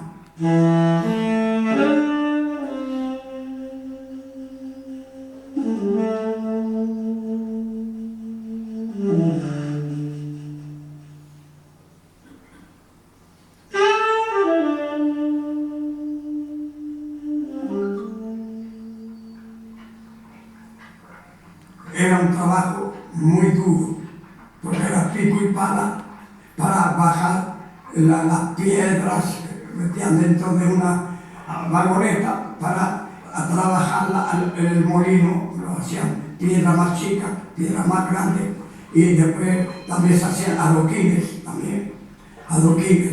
y piedras de estas de veredas, y todo con los capos que nos golpeaban fuertemente los SS pues se paseaban con sus perros y cuando enviaba el perro sobre un preso que pasaba, si le daba orden de continuar, entonces el perro te mordía, caías por el suelo y te mordía y te devoraba, es decir, a un punto que ya era una víctima de mal. Y un día me ocurrió a mí, me enviaron el perro y me cogió por la cintura y yo veía el perro, pero yo no miraba el perro, miraba al SS y mirándolo, el SS tuvo ahí un poco de, no se veía que un momento de reflexión, ¡pam! Y lo dejó, fuera, y el perro me dejó. A un momento de, como yo dije, y mismo los compañeros me dijeron, ya está en el suelto. Que suelta que no ha continuado como ha hecho con los demás. Fijaros, una decisión de un SS, el punto que le dio, te puedes quedar vivo o muerto, ¿no? O sea, todo está al albur de esas decisiones que tomaba. Este Francieris, el capitán el general del teniente coronel del campo, la máxima autoridad, ahí veis la chimenea, y los mismos deportados contaron hasta 35 formas de morir distintas en Mauthausen. ¿A cuál más dura, no? La del trabajo, morir extenuado, dicen que era igual de las peores, ¿no? Por ejemplo, de la cámara de gas nadie te hablaba porque ellos no la vieron. De eso no te podían hablar. En la entrevista no sale nunca porque ellos se enteraron que existe cámara de gas cuando se libera. Pero antes no, porque ellos no la ven. Ahí los que trabajan son unos comandos especiales que después son gaseados también, ¿no? No pueden, pero bueno, son las que sabía todo el mundo, que nadie quería ir a la enfermería, al Revier, que se llama, cuando alguien tenía una enfermedad, la gente que iba a Revier no aparecía nunca más. No lo volvían a ver, por lo tanto, te comentan, dice, aunque te estuvieran saliendo las tripas por la boca o tuviera, lo que mucha gente iba al Revier por las diarreas, o sea, tener una diarrea era causa de muerte, y te ponían una inyección de gasolina en el corazón, que era la muerte que se hacía en la enfermería, ¿no? Estas son de las fotos que robaron de gente muerta, digamos, de esta manera, ¿no? Que esto no existe de otro campo, esas son las fotos que se llevaron los españoles, ¿no? En las vallas electrificadas, que no eran suicidios, como decía, eran muchas veces juegos de los SS, de decir, venga, vete, lánzate para allá, ¿no? Aunque hubo alguna gente que lo hizo, ¿no? Bueno, estas son algunas, ¿no? O este es el castillo que está cercano a Mauthausen, que es el castillo de Hartheim, donde aquí sí se llevaba a los... Era un sitio de limpieza de los nazis, donde llevaron a los discapacitados físicos y psíquicos para el exterminio, las cámaras de gas, pero después ya cuando los campos estaban muy llenos, se llevaban los que estaban muy débiles. Ahí murieron 400 y pico de españoles. A mí lo que me llamaba la atención es que en las paredes están los nombres de más de 25.000 víctimas que murieron en ese castillo, entre ellos 400 y pico de españoles, pero los nombres no están puestos ni por orden alfabético, ni de países, ni de nada, están de manera aleatoria. Y yo he estado con el hijo de uno de ellos, que íbamos a un grupo que estaba desesperado, y dice, ¿por qué lo han puesto esto así? Y nosotros ayudándole a buscar, menos más que lo encontramos, porque el hombre estaba desesperado, y le preguntamos al director del centro que por qué está puesto así, y dijo que estaba hecho a propósito. Dice, para que cuando tú busques a tu ser querido, tengas que ver todos los que hay, ¿no? Tengas que ver tantos nombres en distintos idiomas, en hebreo, en húngaro, en rumano, en italiano, en alemán, en francés y tal, para que dimensiones, ¿no? Un poco, y para que veas que los muertos son todos, no solo el ser querido, ¿no? Bueno, bien rápido, quiero poner el testimonio de las mujeres que también fueron muy importantes, porque este es muy cortito, estos son de un pueblo de Granada, para que veáis el desconocimiento tan profundo que ha existido en muchos casos, y en otros las ganas de saber y de ir a los lugares, como estas dos hermanas de Zujera, un pueblo de Granada.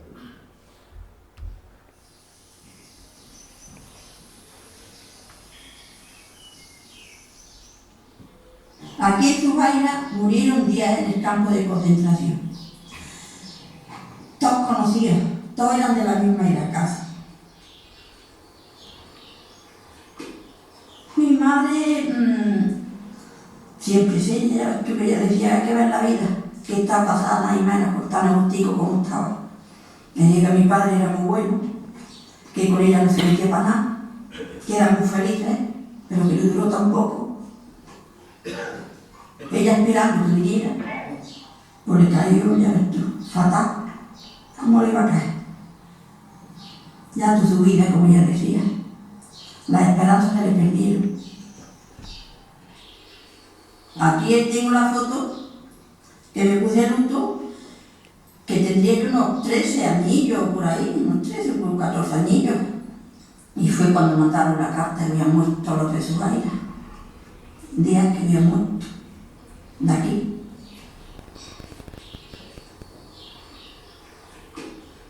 Desde que yo tenía uso de razón de ya que mi padre murió, digo, yo quisiera ir a ver a donde mi padre murió, a ver lo que hicieron con él. Y mi hijo dice, mamá, tú no te mueres sin ver aquello. Aquello nos dieron un tránsito, te lo iban diciendo todo y tenía un nudo que te ahogaba. Pero ya me puedo morir tranquila. Que ya visto aquello, unos canallas que eran, como yo le decía, que no tenían corazón por lo que hicieron, con uno y con otro. Es lo que había allí. Mi padre murió en buses. Y entonces nos dieron un papel y fuimos allí. Y allí no había nada más que un crematorio con unas camillas para meterlo en un horno, que aquello daba susto de verlo.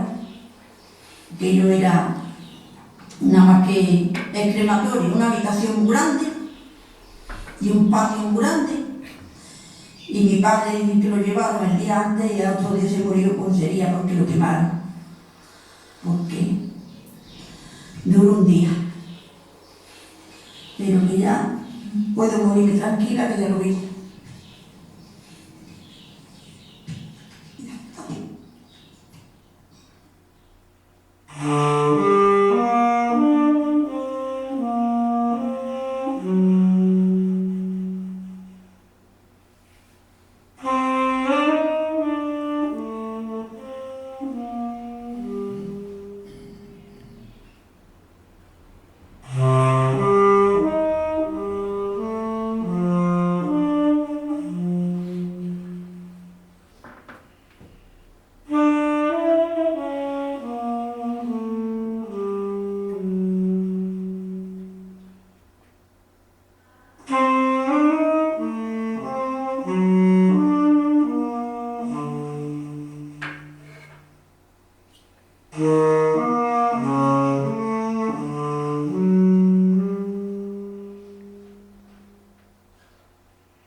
Bueno, Gusen es el campo que está al lado de Mauthausen, un subcampo de Mauthausen, que está muy cerca, 5 o 6 kilómetros, que es donde murieron la mayoría de los españoles. De hecho, le llaman el cementerio de los españoles a ese campo. De las mujeres, aquí veis a Neus Catala, que murió hace muy poco, con 101 años, 102 años, que es una de las supervivientes del campo de Ravensbrück, que es el que digo que no existe documentación, por lo tanto se está reconstruyendo todo a partir de testimonios y porque no se sabe cuántas españolas hubo allí. Eran mujeres que la mayoría eran enfermeras y bueno, y de otro oficio que colaboraron en la resistencia contra los nazis en Francia y fueron apresadas por la Gestapo y enviadas a este campo, ¿no? Veis, terminando, contar un poco la liberación. Llega el 5 de mayo de 1945, entran las tropas norteamericanas en Mauthausen, aunque ya los 2 días anteriores las SS se habían ido.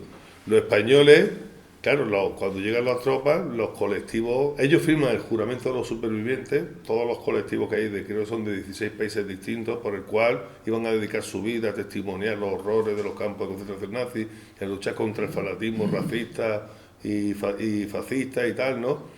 Eso lo firma, pero cada colectivo se va a su país. ¿Y los españoles qué pasa con ellos, no? ¿A dónde van a ir? ¿A dónde van a ir? Y estuvieron allí diciendo, bueno, ¿y ahora qué pasa con nosotros? No nos quiere nadie. Somos unos apestados, ¿no? Y fue Francia la que finalmente la acogió, ¿no? Os pongo el testimonio también de esto, que lo veo que es interesante. Por lo de el campo. Nosotros no tenemos patio. El Franco no quería. A nosotros no cuidaba nadie. Pues entonces los franceses ya, como vino la liberación, trajeron aquí a los españoles. Vienen todos los españoles porque nosotros habíamos trabajado por Francia, y habíamos defendido Francia, y los franceses tenían más remedio y se portaron bien. Y aquí había la administración organizada, ¿no?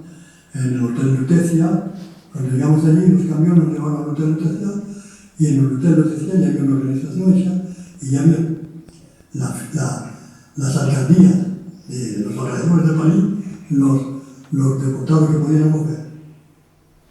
Y había esta alcaldía de los que decían que nosotros tenemos una casa para 15 por deportados que fueran. Una casa libre, y no trajeron aquí. Y aquí estamos, ¿eh? Aquí estamos, desde 1945, muchos años. Pero llama la atención, a mí lo que me llama siempre la atención es que ellos están liberados, podrían haber hecho una vida tranquila y tal, pero es que siguieron siendo militantes, algunos fueron a España a combatir. El Eduardo Escopo, que tuvo hijos pronto, pero compañeros suyos que eran de la CNT, vinieron a montar la CNT aquí en los años 49, uno a Sevilla y otro a Jaén. El que vino a Sevilla murió, lo mataron, creo que en Algeciras, por ahí por Cádiz, y el de Jaén tuvo que volver. Y el otro, el Alcañete, este que habla con el acento muy andaluz todavía, este vino, era uno de los que venía a España en los años 60, 70, a llevarse a los que el Partido Comunista le decía, llévatelos a Francia, a sacarlos por los Pirineos, en barcos, de distintas maneras. O sea que se jugaron la vida casi todos ellos. Y aquí lo veis a este que vino con el pañuelo azul, que vino desde Montevideo, siendo pobre, humilde, porque este es otra vida, es que cada uno, vivió el golpe de Estado de los militares uruguayos, y sus compañeros eran Tupamaro, eran de la organización de izquierda que hubo allí en Uruguay, y él estuvo escondiendo a gente. Se vivió dos golpes de Estado muy similares, muy parecidos, con la represión y toda la historia, ¿no? Y ahí lo ves con el mismo espíritu de siempre, ¿no? Dispuesto a testimoniar. Y aquí veía a Virgilio Peña, que le concedieron una semana antes de morir, la Legión de Honor francesa, que es la máxima distinción que concede el gobierno francés, el Estado francés. Usted vivía al lado de Pau, me llamó, de Ángel, vente, digo, mira, no, yo no puedo ir desde Sevilla, ahí está muy lejos, yo voy en otro momento, además tú vas a estar muy bien acompañado y tal. Una semana después murió. O sea, Francia le concede su máxima distinción y España los tiene, y el gobierno español olvidados, ¿no? Os pongo el testimonio para que escuchéis a Virgilio. Yo pasaba todos los días, desgraciadamente para mí, delante de esos pobres cadáveres que había, todo el día. Luego venían los poloneses, lo cogían uno por los brazos y otro por los pies, ¡pam! ¡Ah! Y otros montados encima y apilando, una pila así y otra pila así, echaban un polvo por encima para que no se pegaran. Yo no sé lo que sería aquello. Si tenías mucha sensibilidad, te podías morir por tanta sensibilidad que tenías, pero que tenías que ser fuerte, tenías que ser un poco duro, si no de ninguna manera podías salir de ese infierno. Estar ahí no lo he hecho voluntariamente, pero la guerra de España sí lo he hecho voluntariamente.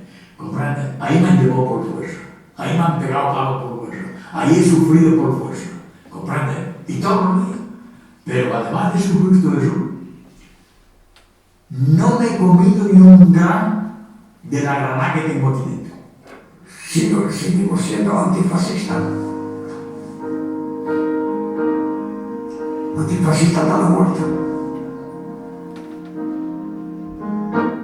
Eso es cuando hablan de no me comí una granada aquí, es que no se abandonaron, mantuvieron la dignidad hasta última hora a pesar de todas las circunstancias, porque a mí nunca se me ocurriría juzgar a nadie que estuvo en un campo, si hizo bien, si hizo mal, yo no tendría capacidad de eso. Sin embargo, esta gente, a pesar de toda la inclemencia, ahí veis a este hombre que es de un pueblo de Jaén, con una bandera que pone República Española, bordada en 1943 en pleno Mauthausen. Y ahí va este hombre llevándola todos los días, ahora está donada, está en un museo. Y este hombre iba todos los años, que yo lo conocí, Juan Ortiz, le hicimos una entrevista, iba con su bandera republicana, era del Comité de Liberación de Mauthausen. Si lo hubieran pillado con esta bandera, pues ¿qué le hubiera pasado? ¿Qué le hubiera de la muerte cruenta, como para es que estaban hechos de otra, como te dicen, de otra pasta, ¿no? Y el tema es lo que me llamó mucho la atención, y esto es un tema que da mucha rabia que no se sepa. Yo cuando estuve la primera vez en Mauthausen, en el monumento de los españoles, cada país tiene un monumento en el memorial de Mauthausen, eso es enorme. El de Rusia, o es enorme, un pedazo de monumento brutal, de Israel brutal, de Alemania, tal. El de español es el único monumento que no depende de un Estado, porque lo hicieron los exiliados españoles en Francia, los que pagaron con cotización popular el monumento. O sea, no depende, y es el único sitio donde la bandera oficial es la tricolor. Ahí no ondea la bandera bicolor, está la bandera de todos los países europeos, y la que ondea, yo creo que debe ser el único sitio donde está la tricolor representando al Estado español, pero no es del Estado ese monumento, lo gestionamos la Amical de Mauthausen, pero lo hicieron los exiliados, se pagó desde el exilio. Y es muy emotivo porque yo cuando estoy allí, estas son fotos, ahora os explico lo otro, estas son fotos de los días de la liberación, que van las familias y veis cómo están los crematorios, donde murieron sus seres queridos, que parecen altares, ¿no? Todo lleno de flores y con esvotos, con palabras, con gestos, la verdad que es muy emotivo y se juntan muchos, van muchos estudiantes, van por supuesto los familiares, ya están yendo los de cuarta generación, los bisnietos, ¿no? Se ponen las placas, cada vez más placas con los nombres de sus seres queridos, puesto este hombre de un pueblo de Huelva, y veis, pues está todo lleno, los crematorios, que eso es enorme, está lleno de mensajes, de tal. Y esto es lo que os decía, este es el monumento español, y aquí, estos que están aquí son del Estado polaco, oficial, que van, le hacen un himno, cantan un himno, hacen un discurso en polaco y tal. Y yo cuando estaba allí la primera vez, digo, veo los polacos, veo los de Albania, los de Bélgica, van a rendirle honores. Y digo, ¿esto qué pasa? Que aquí van todos a todos los monumentos. Y me dicen, no, esto lo hacen solo con nosotros. O sea, el resto de Europa, los españoles, y esto no es una cuestión, porque yo, fijaros que soy un poco, los que me conocéis, soy un poco nacionalista español, ¿no? El tema de la significación que tiene en el ámbito europeo la deportación, los republicanos españoles se ganaron el respeto del resto de colectivos. Si eso lo tienen escrito tanto polacos como italianos, como franceses, el biógrafo de Pablo Picasso, que se llama Pierre, que fue un superviviente de Mauthausen, lo tiene y dice, todos sabíamos, los españoles dicen, ¿por qué? Porque vienen de una guerra, venían de la guerra de España, venían politizados, eran una gente con una cultura política, y fijaros que había comunistas, había anarquistas, había republicanos, había de Esquerra Republicana de Cataluña, había de todas las familias, pero todo el triángulo azul como que lo unió. Dice, los españoles, si había que esconder a un enfermo lo escondían, si había que robar armas, eran los que llevaban el comité de liberación, y esa es la significación, ¿no? Estos son chicos italianos que van con el pañuelo de raya cantando el Bella Ciao delante del monumento de los españoles, que eso es muy emotivo. Mete ahí a los de los distintos colectivos haciéndole el homenaje, y van, estos son que no es el Estado, los Estados van, pero también van la población, ¿no? Aquí veis a los del Estado de Israel también, haciendo una ofrenda floral. Ahí se juntan también los colectivos gays, todos los que fueron perseguidos, gitanos, etcétera, todo lo que los últimos años, por fortuna, pues hemos podido ir con el Instituto de Andalucía, con familiares. Y voy a terminar con estas fotos que me llamaron mucho la atención. Este es el monumento italiano. Fijaros en este niño que hay aquí. Yo estaba dando una vuelta por ahí, porque uno va a Mauthausen y tú vas con los chavales de los institutos, y tú vas en el autobús, va todo el mundo, ¿sabes? Chavales de 17 años, 18, 16, van cantando y tal, pero cuando llegan ahí se callan. Y todo el mundo se calla, y además la gente quiere ir sola, y la gente se emociona mucho cuando te metes por el campo y tal, ¿no? Es como si estuvieras levitando, ¿no? El respeto es muy grande, ¿no? Pero fijaros, me quedé mirando a ese niño un buen rato, y estaba en esa postura de respeto. Te encuentras gente así, pero este chaval era muy joven, ¿no? Entonces tendrá 10, 11 años, y ahí me estuve fijando por lo menos un cuarto de hora, y ahí estaba, guardando respeto. Eso es cultura de la memoria, que está cultivada, porque italianos van muchísimo, y de otros países también, ¿no? De Francia y tal, ¿no? Pero es una cuestión que no existe aquí, ellos saben a lo que van, ¿no? Y ese chaval que tú dices, si es familiar, ya tiene que ser de la generación de los bisnietos, porque es muy joven, ¿no? O sea, que está hablando de generaciones, pero esa es la cultura de la memoria, ¿no? Y termino con esta foto, que esta la hizo el sobrino de un deportado que es de Cádiz, que dibuja en un periódico de Cádiz, y esto fue cuando se cumplió el 60 aniversario de la liberación de Mauthausen, de Auschwitz en este caso. Este escribió este cómic que dice: hay otros Auschwitz, pero no están en este. Y es una cuestión que los republicanos españoles, cuando fue el 60 aniversario, le tocó dar el discurso a un español, a un republicano, y fue un momento, acordáis que era la guerra, en el 2005 era plena guerra de Irak, con Aznar, bueno, Aznar ya no estaba, porque fue Zapatero cuando fue que la delegación española tuvo muchos aplausos porque Zapatero había sacado las tropas de Irak. Pero estaba Bush y la guerra seguía y tal, y el discurso del español no fue hablando de la historia, sino fue hablando de todos estos conflictos. Habló de Palestina, habló de lo que está pasando, habló de Irak, lo que está pasando en África, porque es algo que ellos dicen, nuestro discurso no debe ser una vuelta al pasado historicista, nuestro discurso es para el hoy y para el mañana. Y yo recuerdo al Virgilio Peña, que murió con 102 años, cuando me llamaba a mí cada 2 por 3 por teléfono, y ellos ya ven, a su vejez ya, con las parabólicas, le gustaba ver la televisión andaluza y las noticias de aquí, él seguía ya más las noticias locales de aquí que las de allí, ¿no?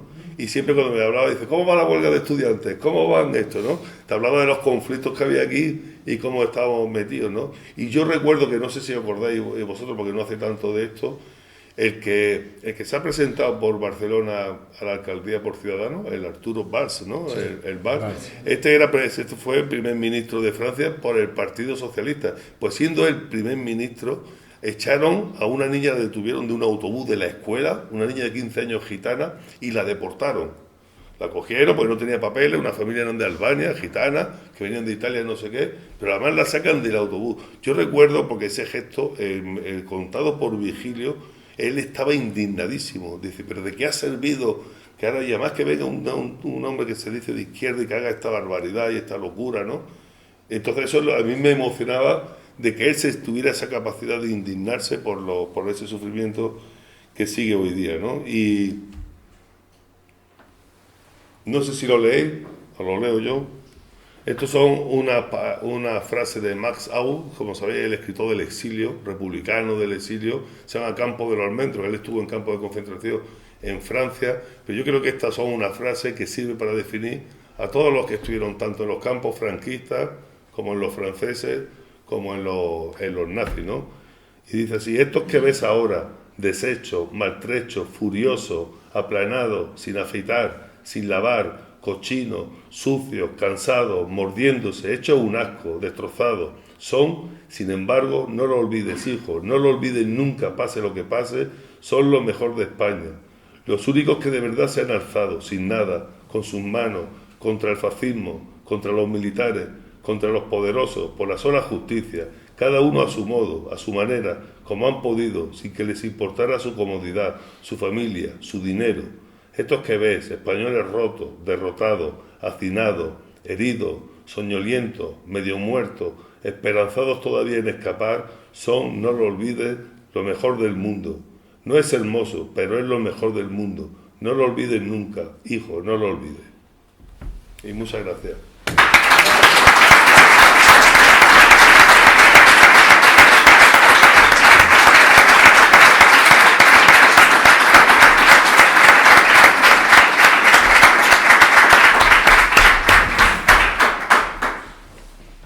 Bueno, pues empezamos ahora el debate. Si os parece, hacemos un turno de intervenciones y que Ángel no vaya contestando a cada uno, salvo que sea una pregunta si son opiniones y eso, la vais haciendo y ya cuando haya intervenido varias gente, pues interviene otra vez Ángel con lo que haya visto, ¿de acuerdo? Bueno, pues empezamos a apuntar gente. Felicidades, muchas felicidades. Ah, que a las 9 no cierran. Uf, yo no sabía eso. Un cuartito de hora más.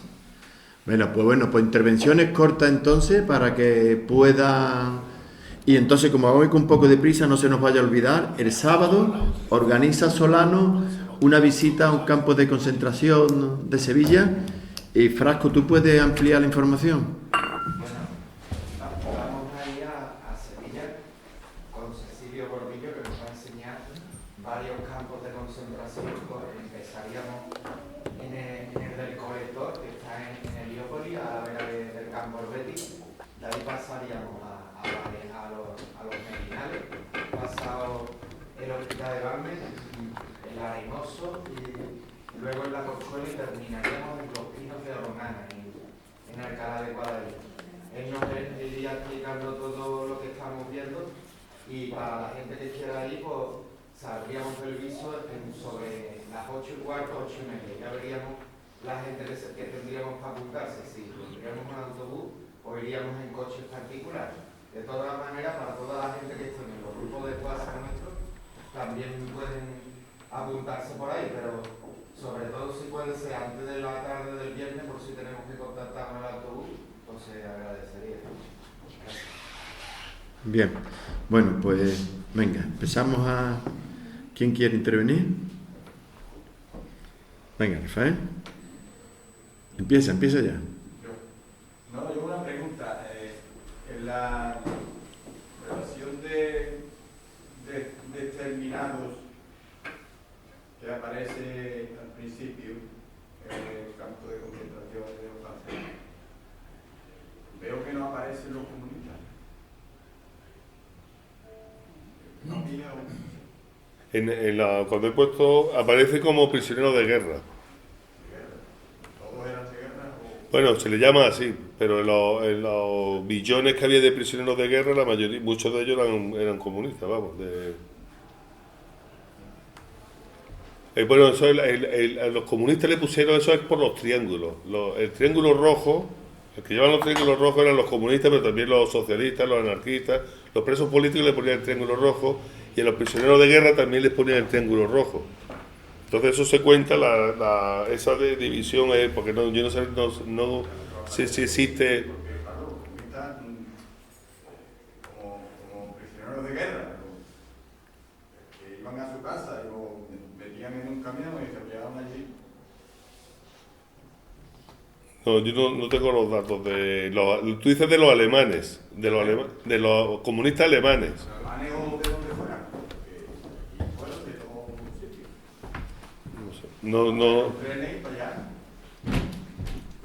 No sé cuánto pudieron matar antes de que fuera, digamos, que matan ya, que no aparece. ¿Por qué pone los datos de los españoles? ¿Que él ha puesto solo los datos de los españoles en los campos de exterminio? No, he puesto general, he puesto 6 millones de judíos y tal, Sí, porque, vamos, creo que la clasificación que ha hecho por grupo es la que tenían en los campos, ¿no? Sí. La clasificación que tenían en los campos, entonces... Bueno, es que, perdona, Ramón eres tú, no Ramón. Rafael. Es que estaban considerados, eran como consejos de guerra, aunque fueran antes de la guerra mundial, los que mandaron a Buchenwald, que fue el campo de los comunistas sobre todo, el de Buchenwald, era donde mandaban a los comunistas. Esos estaban considerados como prisioneros de guerra también, Pues el Partido Comunista estaba legalizado y para ellos eran terroristas. Es que no eran prisioneros de guerra, como ellos le llamaban terroristas a todos ellos, a los españoles también. Era el nombre que sale en la, digamos, literatura nazi, como a los que cogían luchando en Francia contra los alemanes y todo lo que era la resistencia eran terroristas, el nombre, y eso pasa en la modalidad de que están en contra del Estado de Alemania, ¿no? Por lo tanto son prisioneros de guerra. Están metidos ahí en ese clasificación. Bien. ¿Más intervenciones? Sí. En el Parlamento de Berlín, arriba hay como una especie de museo con los años de la evolución de las elecciones, lo que pasó. Entonces yo me di cuenta que había una papeleta de unas elecciones, pero nada más estaba la casetilla de Hitler. No le daba opción a elegir otros partidos. Y has comentado que Hitler tenía el apoyo del pueblo, pero claro, yo me acuerdo de esa papeleta que nada más era votar a Hitler. Bueno, Hitler se dio un autogolpe de Estado. Él lo votó mucho, no lo votó al 100%, nunca lo votó, ¿no? Pero lo votó el 30 y tanto % de los votos. Y hizo el pacto con la derecha clásica y se dio un autogolpe de Estado y prohibió el resto de los partidos. Le echó la culpa a los comunistas cuando se quemó el Reichstag, a un joven comunista holandés, y ya persiguió, empezó a... Cuando digo el apoyo al pueblo, no, de la mayoría del pueblo no, hubo mucha gente que se fue y hubo opositores, pero digo que hubo buena parte de la población alemana que apoyó, y cuando digo buena parte, no solo de la gente normal y corriente, que no son locos, me refiero a la judicatura, a la intelectualidad alemana de aquella época, porque algunos se fueron, se habían ido antes incluso, ¿no? Pero otros muchos se quedaron. Heidegger, filósofos potentes que después lo hemos estudiado y tal, se quedaron y hablaron bien. Y parte, no te digo ya, de otras ramas, de la medicina y de la psiquiatría y tal, muchos de esos estuvieron apoyando. Y de la judicatura apoyaron al nazismo, pero cuando vinieron los juicios de Nuremberg siguieron siendo... Pasó un poco como aquí, como en España, ¿no? Que no hubo depuración de jueces y de policía. Allí muchos después siguieron también. Siguieron ejerciendo y... Vale, y las listas que dice que hay una lista de las víctimas, que España lo tiene el ministerio, ¿eso se puede acceder a ellas? Sí, si bueno... se cita el nombre, ¿eso cómo se puede acceder a...? Ahora recién se ha abierto Amical de Mauthausen, hemos abierto una página que tú pones en Google, pones víctimas mortales de campos nazis y te lleva a una página donde tú puedes localizar personas concretas, no te puedes descargar listas. Puedes buscar a las personas que están allí, en algunas te vienen incluso biografías, una pequeña biografía y tal, de los más de 5.200. Esa es la última listado más depurado y más acabado. En verano, eso sí lo puedes consultar las listas, en agosto de este verano pasado, de 2019, el BOE publicó las listas de los muertos en los campos nazis, pero está llena de errores, hay muchos errores. Entonces nosotros hemos estado depurando todos estos meses y con nuevas informaciones y tal. Ellos metieron los de Mauthausen, no de otros campos metieron muy poco, y dentro de Mauthausen hay muchos errores, sobre todo los nombres de los pueblos y de... Porque los apellidos tú no lo... Si no es la familia tú no lo puedes saber, si el apellido está mal puesto o no, ¿no? Pero de un pueblo sí lo puedes saber, hay pueblos que no existen. Venía uno...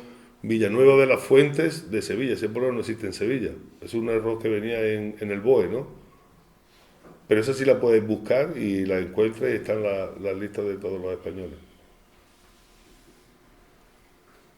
Bien.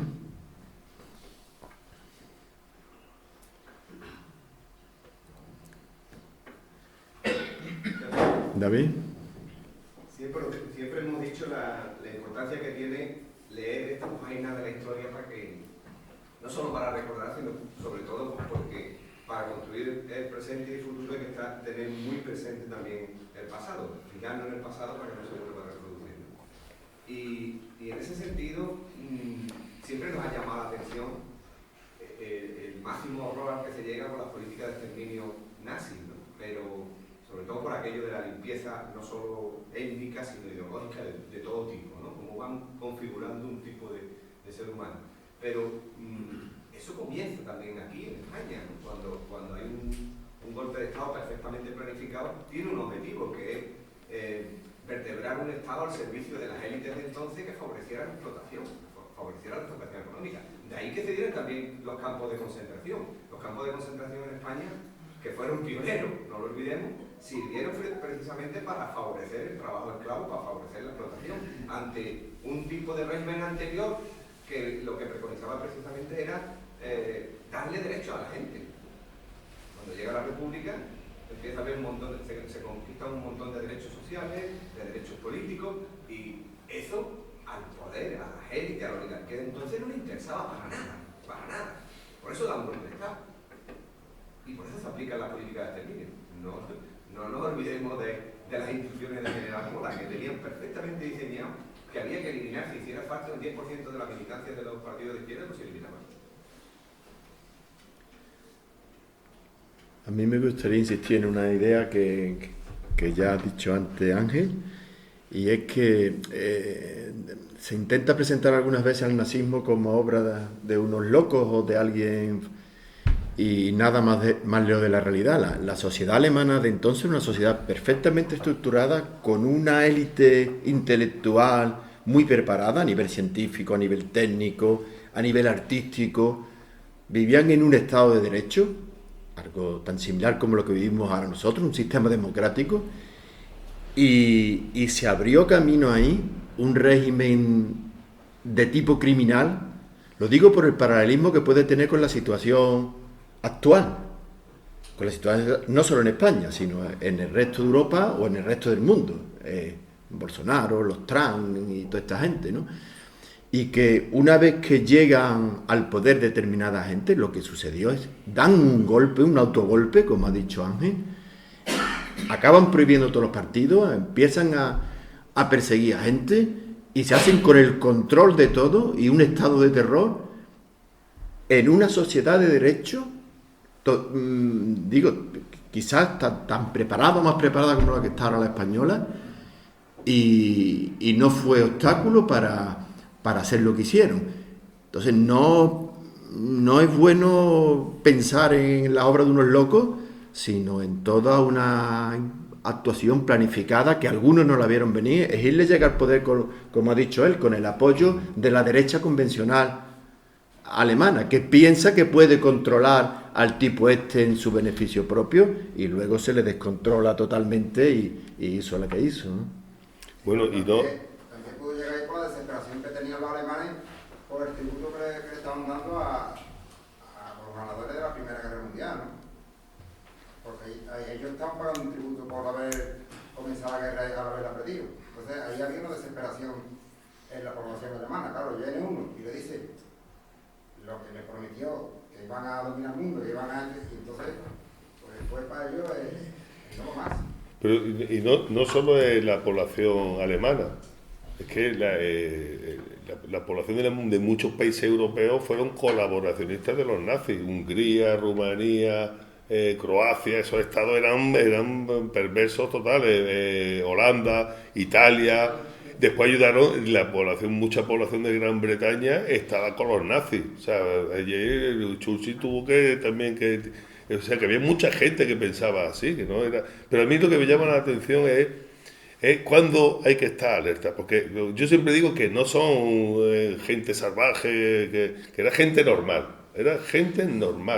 con su familia, su historia, que de repente son capaces de cometer esa barbaridad. ¿Y cuándo empieza todo? Yo siempre digo, cuando empiecen a quitar derechos de ciudadanía a determinados sectores, hay que estar atentos.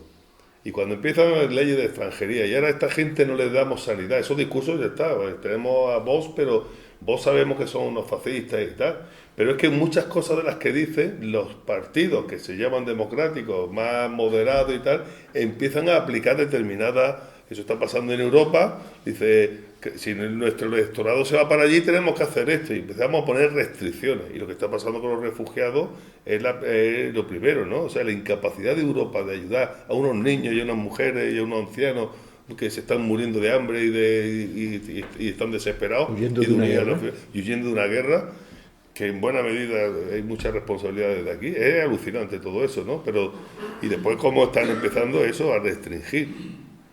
Llama la atención la ultraderecha nórdica, la de Noruega, Suecia, Dinamarca y Finlandia, que parecen países, el estado del bienestar es su bandera. Por la ultraderecha defiende el estado del bienestar como bandera.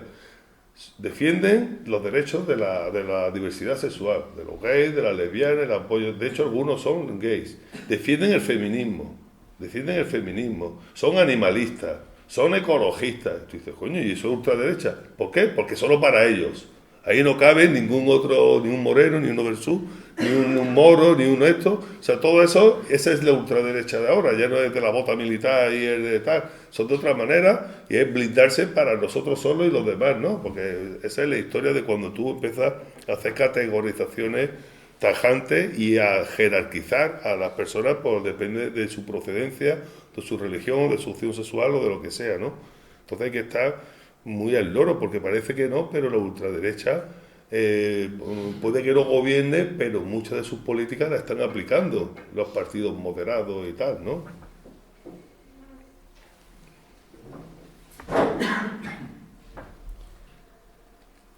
Bueno, pues si no hay más intervenciones, le agradecemos a Ángel otra vez que está aquí con nosotros, y yo creo que le damos un nuevo aplauso porque a mí me ha conmovido. Mira que Que tiene batalla recorrida. Que tengo batalla y que conozco el tema, pero escucharte a mí me ha conmovido. Yo no sé a vosotros, pero a mí me ha conmovido. Yo por mi parte le voy a dar un nuevo aplauso y las gracias otra vez.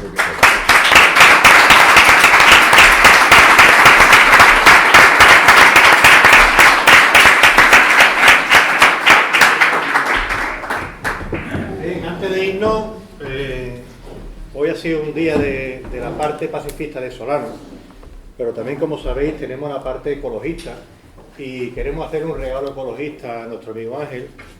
En este caso consiste en una talega que hemos hecho con la idea de ir evitando los plásticos. Muy bien. Y de una taza con nuestro logotipo para que te tomes las cervecitas en esta taza y evite los plásticos también. Muy bien. Así que muchas gracias por haber venido. Salud.